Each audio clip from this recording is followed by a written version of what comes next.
Assalamualaikum warahmatullahi wabarakatuh. Bercerita sejarah singkat negara Iran. Karena lokasi geografisnya yang istimewa, yang menghubungkan Asia Tengah dan Timur Jauh hingga Timur Dekat dan Eropa, dataran tinggi Iran sejak zaman prasejarah telah menjadi salah satu kawasan paling menarik di dunia dari sudut pandang migrasi, pemukiman, perang, dan berbagai macam perkembangan lainnya. Tidak diketahui secara jelas kapan pemukiman manusia di dataran tinggi Iran pertama kali dimulai.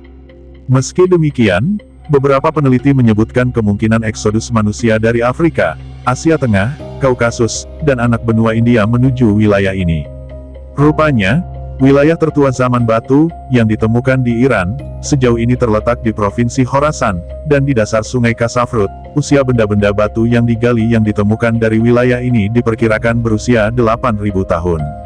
Beberapa efek batu yang berasal dari zaman batu tengah Paleolitik Tengah, juga telah ditemukan di Iran Tengah, Tenggara Shiraz.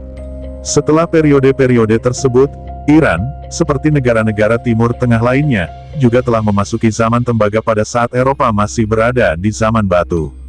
Bukti dan dampak keberadaan kehidupan manusia dan peradaban manusia paling awal telah ditemukan dari berbagai wilayah di Iran.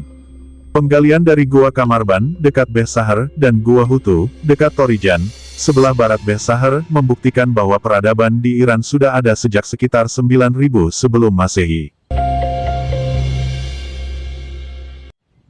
Rasa antagonisme yang dihembuskan oleh Bani Umayyah ke dalam kelompok-kelompok Muslim, berpengaruh serta Mawali dan Dhimmi membuka dasar untuk mengubah Khorasan menjadi pusat penyebaran undangan rahasia ke Syiah menjelang akhir pemerintahan Bani Umayyah.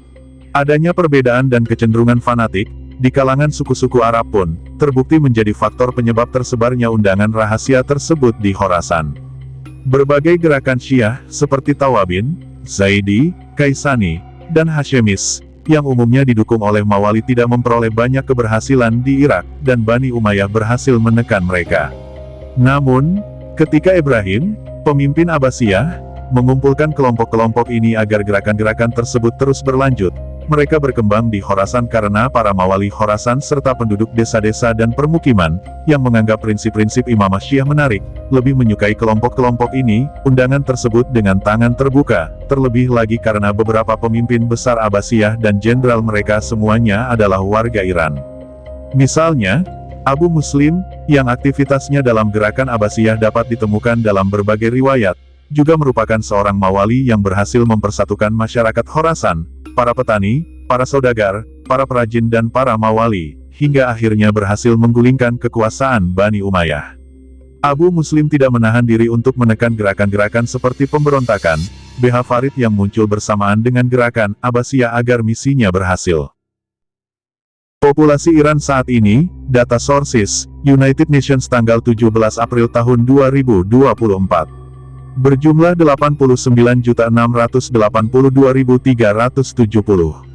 Menurut Global Firepower, Iran berada di peringkat 14 dari 145 dalam kekuatan militer pada 2024. Kekuatan militer Iran didominasi oleh sumber daya manusia, kekuatan darat, kekuatan angkatan laut, sumber daya alam, sumber daya keuangan, dan logistik.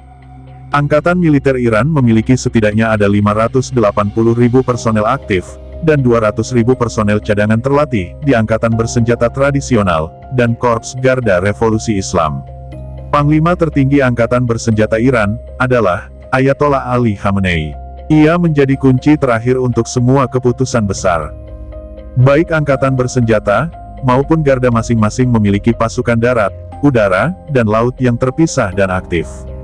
Garda juga mengoperasikan pasukan Quds, sebuah unit elit yang bertugas mempersenjatai, melatih, dan mendukung jaringan milisi proksi di seluruh Timur Tengah, yang dikenal sebagai poros perlawanan. Meski mendapat sanksi internasional, dan diputus akses persenjataan berteknologi tinggi, dan peralatan militernya, Iran mengalami peningkatan kekuatan militer yang luar biasa.